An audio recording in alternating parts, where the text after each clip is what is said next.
Assalamualaikum warahmatullahi wabarakatuh. Waalaikumsalam warahmatullahi wabarakatuh. Saudara-saudara kaum muslimin, adapun iblis dan setan sudah menyadari betul bahwa iblis dan setan tempatnya di akhirat nanti jelas neraka. Itu mereka sudah sadari betul. Maka yang mereka kepengen sekarang bagaimana mencari teman sebanyak-banyaknya untuk menemani mereka di neraka nanti. Nah, inilah yang menyebabkan mereka berjibaku betul. Bahkan ada satu riwayat itu, ada waktu-waktu tertentu di mana para setan ini laporan kepada iblis. Kalau ada yang laporan gagal, bukan main marahnya si iblis ini selaku komandan. Kata setan, "Pak, saya gagal menggoda si fulan karena imannya kuat." "Goblok kamu. Dengan apa kamu goda dia?" "Dengan kedudukan." "Dia tidak mau. Tempuh dengan jalan lain, barangkali dengan harta. Kalau dengan harta tidak bisa, barangkali dengan wanita. Kalau dengan wanita tidak bisa, tempuh segala macam cara." Dan mereka yang laporannya enak, artinya berhasil menggoda banyak orang-orang beriman, itu kondisinya naik. Bahkan mendapat semacam piagam penghargaan sebagai kadar militan daripada iblis. Nah, mereka berusaha dengan segala macam cara mengumpulkan teman sebanyak-banyaknya. Kalau mereka sendiri sudah tahu, pasti sadar nasib saya di akhirat nanti pasti masuk neraka, diazab dan disiksa oleh Allah. Cuma saya begini ini lantaran ulahnya Nabi Adam dulu. Maka anak-anak cucu Nabi Adam harus menjadi teman-teman saya sebanyak-banyaknya guna menemani saya di dalam neraka. Oleh karena itu, pada kesempatan pertemuan saat ini kita akan membicarakan siapa sih teman-teman setan itu. Diriwayatkan dari Wahab bin Munabbih bahwa pada satu hari iblis diperintahkan oleh Allah untuk datang kepada baginda Rasulullah sallallahu alaihi wasallam dan menjawab segala pertanyaan yang diajukan oleh baginda Nabi. Datang iblis dalam bentuk orang tua pakai tongkat. Jadi iblis itu bisa malih warna. Dia termasuk jenis makhluk halus toh, seperti halnya jin dan malaikat, itu bisa malih warna sesuai dengan yang mereka kehendaki. Ketika datang, baginda Nabi bertanya, "Man anta?" "Siapa kamu?" Dia jawab, "Ana iblis." "Saya iblis." "Jujur." "Limadza ji'ta?" "Mau apa kamu datang kemari?" kata baginda Nabi. Dijawab oleh iblis, "Innallaha amaroni an atika wa ujibaka an kulli ma sa'altani." Allah memerintahkan saya untuk datang kepadamu dan menjawab segala pertanyaan yang engkau ajukan kepada saya. Nah, atas pernyataan ini baginda Rasul kemudian bertanya dengan dua pertanyaan. Pertanyaan pertama, iblis, "Kam ikhwanuka min ummati?" Ada berapa sih teman-temanmu dari golongan umatku? Dari golongan umatku, umat Islam ini, bukan orang lain. Kalau orang kafir sih sudah jelas, itu memang CS-nya iblis. Tapi dari umatku, siapa saja yang jadi teman-teman kamu iblis?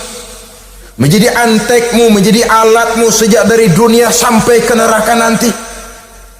Atas pertanyaan ini iblis menjawab, teman-teman saya dari golongan umatmu ya Muhammad, yang merupakan teman-teman iblis dari dunia sampai ke neraka. Siapa mereka? Teman setan, teman iblis. Man yutilul amal, orang yang terlalu panjang angan-angan, penghitung bintang di langit, yang hidup cuma ngitung jikalau, wiridannya cuma jikalau.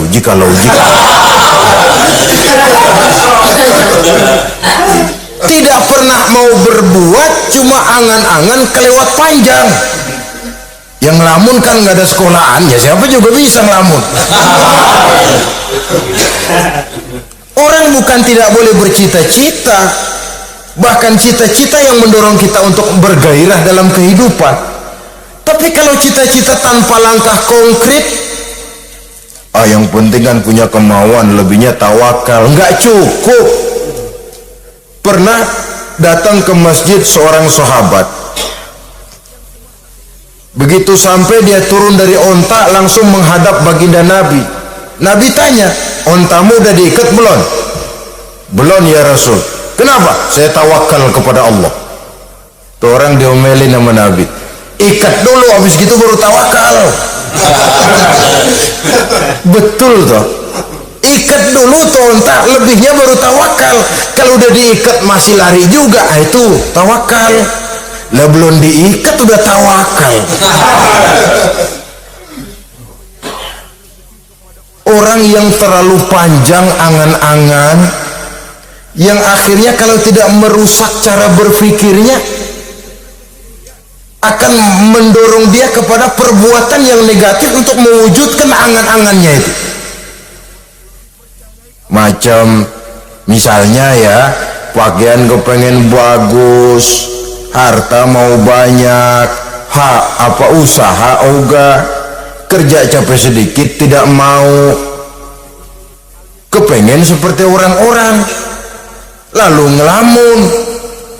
Kalau tidak jadi gila, yang merusak perbuatannya. Kan berapa banyak orang yang kepengen kaya gagal lalu jadi sableng. Kertas koran ditumpukin, dikantongin, dia kira gepokan duit. Hawanya duit udah banyak aja.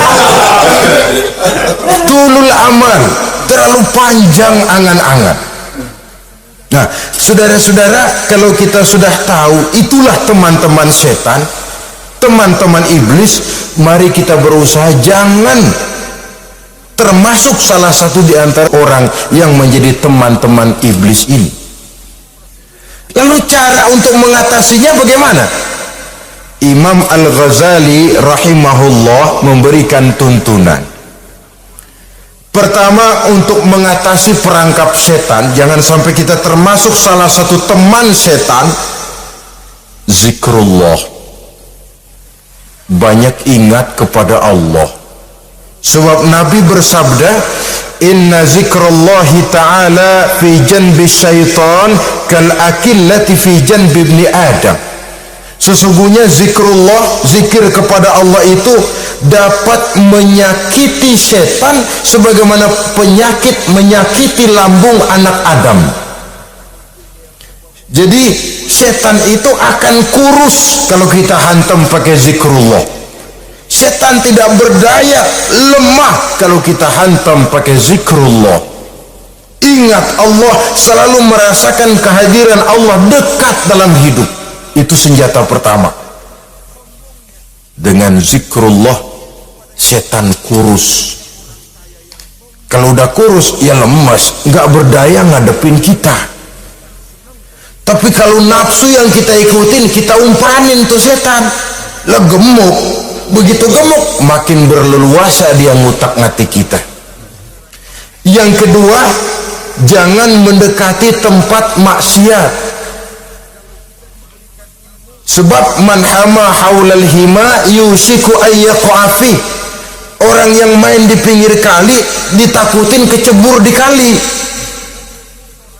Jangan mendekati tempat yang cenderung membawa kita ke tempat maksiat. Saudara-saudara, yang ketiga, mengosongkan perut.